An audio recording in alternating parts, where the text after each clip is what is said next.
Natal dan Tahun Baru diharapkan terjadi peningkatan jumlah kunjungan wisatawan domestik ke Bali serta berpengaruh kepada penerbangan domestik ke Pulau Dewata. Berdasarkan data BPS Bali, jumlah penerbangan domestik dari Bandara Igusti Ngurah Rai pada Oktober 2021 tercatat sebanyak 1.841 penerbangan atau naik 74,01% dibandingkan bulan sebelumnya. Dari 10 daerah tujuan utama penerbangan domestik pada Oktober 2021, seluruhnya mengalami peningkatan. Kenaikan paling tinggi terjadi pada penerbangan menuju Bandung naik 142,11%.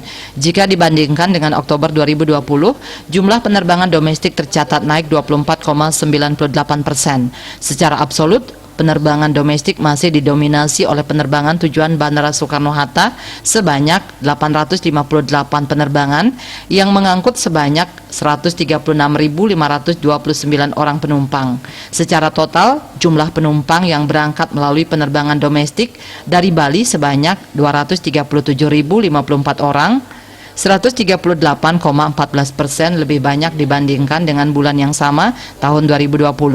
Jika dibandingkan bulan sebelumnya, jumlah penumpang tersebut naik sebesar 107,68%. Bisnis Bali melaporkan.